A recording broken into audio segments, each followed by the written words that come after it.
Eu inicio a minha sustentação dizendo que o presidente Jair Bolsonaro foi o presidente mais investigado da história do país.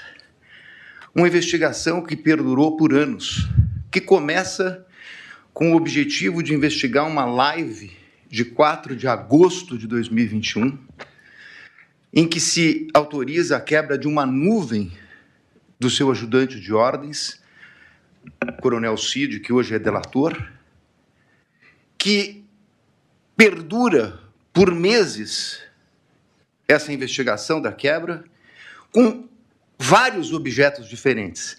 Num primeiro momento, verificava-se a live, numa investigação determinada pelo TSE. No segundo momento, investigava-se o cartão corporativo, os gastos do presidente e da então primeira-dama. Depois investigou-se até uma questão de emendas, para se chegar numa questão de vacinas. Portanto, não havia um objeto específico.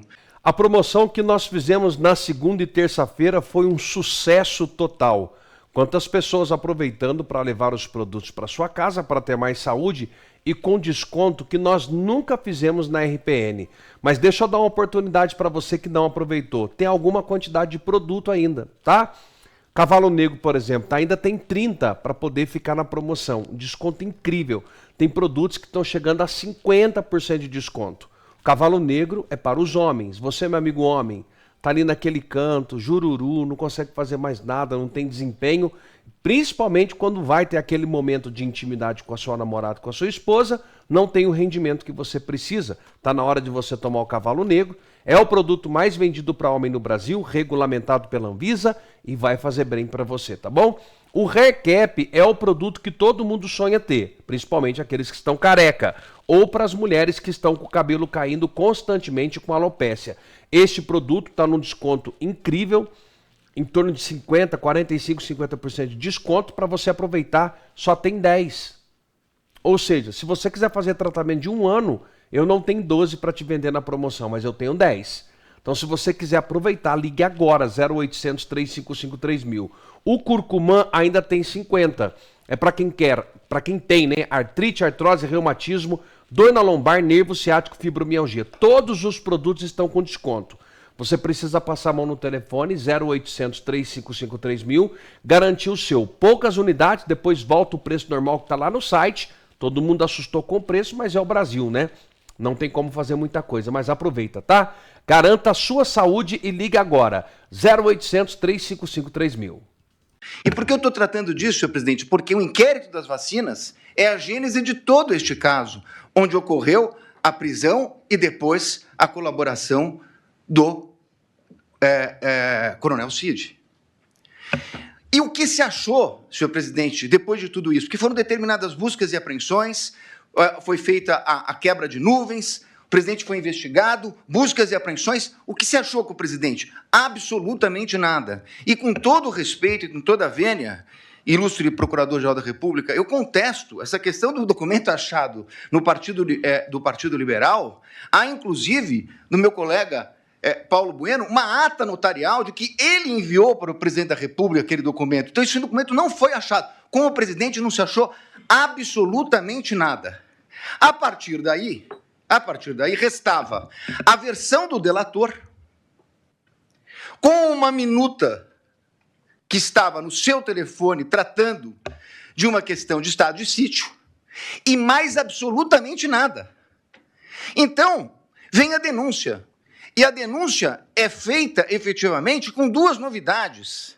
Porque, com o estado de sítio, e baseado na palavra exclusiva do delator, seria difícil a propositura de uma ação penal. Então, traz-se uma narrativa que vem, efetivamente, do começo de atos de pronunciamentos do presidente da República, pronunciamentos públicos, e depois o 8 de janeiro. Sobre esse primeiro momento, senhor presidente, eu me permito até fazer uma digressão sobre o mérito antes de tratar das preliminares, mas é importante dizer que, sobre esse primeiro momento, nós temos, efetivamente, uma acusação do Procurador-Geral da República de 2 artigos gravíssimos do Código Penal que tratam do golpe, e de golpe contra as instituições democráticas e contra o governo legitimamente eleito. Mas um minutinho só. Estamos tratando de uma execução que se iniciou em dezembro de 21, tratando do crime do governo legitimamente eleito. Qual era o governo legitimamente eleito? O dele. Então, esse crime é impossível, com todo respeito. Falar-se em execução de crime contra o governo legitimamente eleito, que era o dele. O governo legitimamente eleito veio no final do ano de 22, com as eleições. Então, como se falar em tentativa, em início da execução? E mais, como se falar em início de execução por pronunciamentos e lives, quando os dois tipos penais têm elementares do tipo a violência ou a grave ameaça? Não existia violência nem grave ameaça. Então é impossível falar dessa execução. Como eu disse, é porque não existia nenhum elemento, então começa uma narrativa a respeito de pronunciamentos públicos, para terminar no 8 de janeiro, que nem a Polícia Federal, que utilizou, como lembrou meu colega, mais de 90 vezes a expressão possivelmente, que não havia certeza, nem a Polícia Federal, que se utilizou dessas possibilidades, afirmou a participação dele no 8 de janeiro. Não há um único elemento, nem da delação. Aí me criticam que eu digo que a delação não vale nada e estou dando... Óbvio, porque nem o delator que o acusou fez qualquer relação dele com o 8 de janeiro. Não há uma única evidência a esse respeito. Portanto, apresentou-se uma denúncia. Com essas duas circunstâncias, e eu não tenho tempo, senhor presidente, tenho que falar rapidamente, mas essa denúncia, quando veio, o ilustre Procurador-Geral da República liberou 8 PETs no dia da apresentação da denúncia.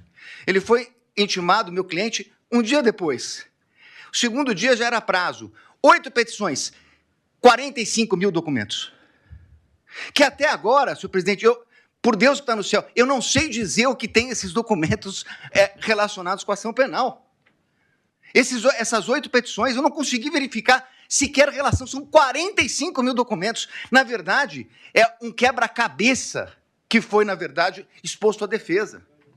E aí, na sequência, senhor presidente, eu queria tratar de uma preliminar que já meu colega que me antecedeu na tribuna fala da relevância do caso. Não é só a questão da relevância do caso, é a questão da competência. A minha questão principal é que o Supremo Tribunal Federal, na portaria do ministro Barroso, que encaminhou para as turmas das ações originárias, ele faz um destaque a respeito da questão do presidente da República.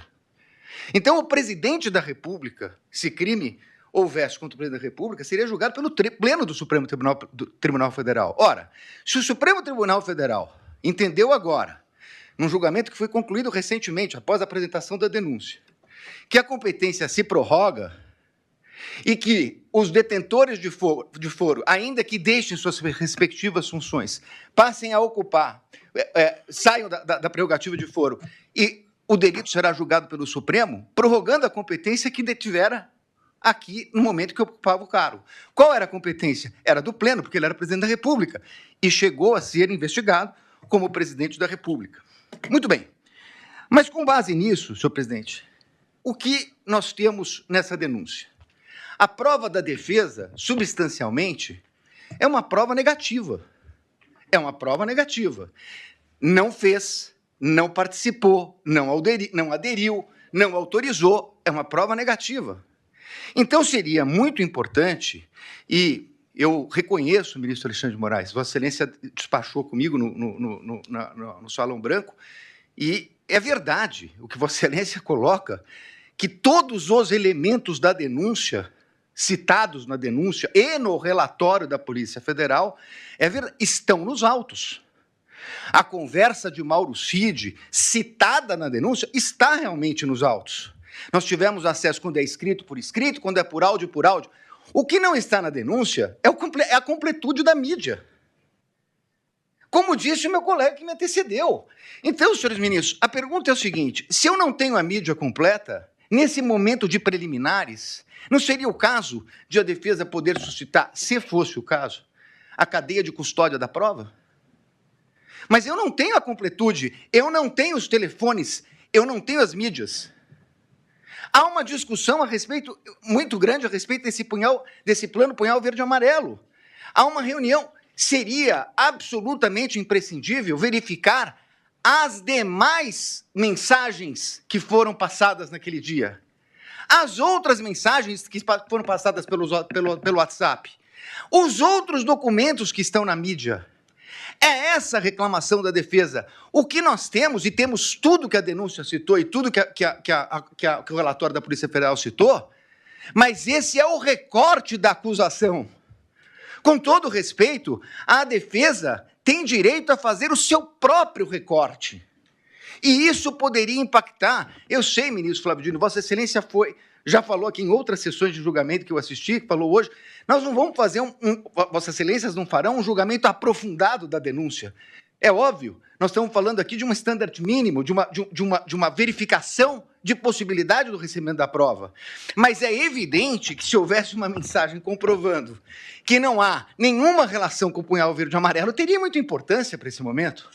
Porque nós estamos falando de um recebimento de uma denúncia gravíssima, por fatos gravíssimos, que o presidente da República não tem nenhuma relação com o punhal verde e amarelo, Operação Luneta, com Copa 22 e assim por diante. Então, a verificação das trocas de mensagem, a partir do momento que Correios dizem que falaram com o Comando Militar, que pediram audiência no Planalto, na Alvorada, que tiveram lá, o que disseram? Isso não consta. É essa a importância de verificar toda a questão. Me encaminhando para o final, senhor presidente, eu gostaria de tratar a questão da delação premiada. E aqui eu queria tratar de duas questões, porque inclusive estão sendo confundidas. Aliás, tudo que fala a defesa na imprensa sai de uma forma um pouco distorcida. O que foi questionado pela defesa, ministro Zanin, é o fato de que o delator rompeu com o acordo quando vazou a delação. E saiu na revista Veja. Diz ele que foi um desabafo. É estranha essa expressão, desabafo, porque no desabafo ele diz que não tinha voluntariedade. Isso não é um desabafo. Na versão dele atual, isso teria sido uma mentira. Mas vai lá. Falou com o primo, com o irmão, com o cunhado. Senhor presidente, a lei não autoriza o delator, o contrato de colaboração, não autoriza o delator a falar nem com o irmão, nem com o cunhado, nem com a mãe. Não autoriza. Ele, inclusive, estava proibido até de ter contato com o pai, salvo engano meu, a partir de um determinado momento, que era investigado.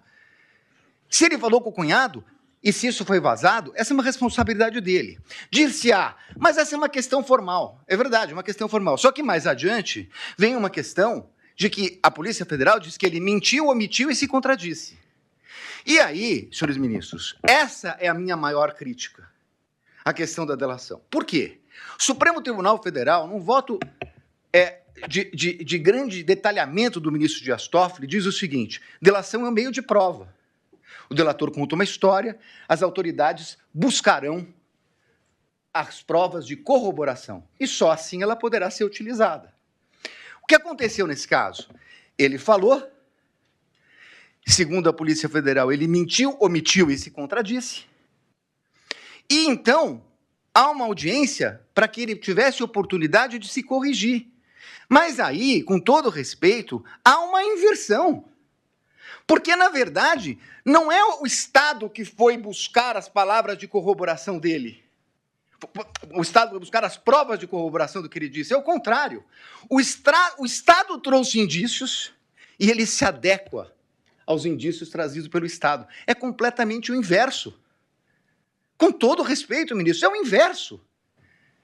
O delator tem que falar e o Estado tem que trazer as provas para condenar alguém. O que aconteceu aqui é que ele falou, mentiu, e o Estado tinha indícios. E aí ele se adequa ao Estado. E aí, com todo respeito, vem a denúncia do seguinte, inclusive, o colaborador, nessa versão do colaborador, foi corroborada pela Polícia Federal. Não, desculpa, ele não foi corroborado pela Polícia Federal. É o colaborador que corroborou a versão da Polícia Federal. É exatamente o inverso disso. E numa audiência que se traduziu numa coleta de provas. E essa é a insurgência da defesa. Porque, nesse momento, essa coleta só poderia ser feita, com todo respeito, pelo procurador, pela polícia, e não pelo Poder Judiciário. Então, senhores ministros, para terminar, eu quero dizer o seguinte. Eu entendo a gravidade de tudo o que aconteceu no 8 de janeiro. Mas, Não é possível que se queira imputar a responsabilidade ao presidente da República, o colocando como líder de uma organização criminosa, quando ele não participou dessa questão do 8 de janeiro. Pelo contrário, ele a repudiou. E mais do que isso, ministros, nesse tempo que não é possível discutir a questão aprofundada de provas, é importante dizer, senhor presidente, que enquanto a Polícia Federal fala possivelmente, enquanto a denúncia traz conjecturas, como a impressão de um documento no Palácio que teria tido conhecimento dele, o fato concreto é que o acusado de liderar uma organização criminosa para dar golpes socorreu o ministro da Defesa, nomeado pelo presidente Lula, porque o comando militar não o atendia. Foi o presidente que determinou a transição. Foi o presidente que determinou que eles atendessem o ministro da Defesa que assumiu em 1º de janeiro. Portanto, encerrando, ministro, não é possível que se queira dizer que é compatível com uma tentativa de golpe, com o uso do comando militar, quando o presidente da República autoriza a transmissão do poderio limitar no começo de dezembro. No começo de dezembro, antes da data do dia 15, antes da data do dia 11. E, portanto, senhores ministros, eu ratifico as nulidades que foram colocadas na minha peça, apreciada por Vossa Excelência, e peço a rejeição da denúncia e agradeço pela atenção. Muito obrigado, senhor presidente.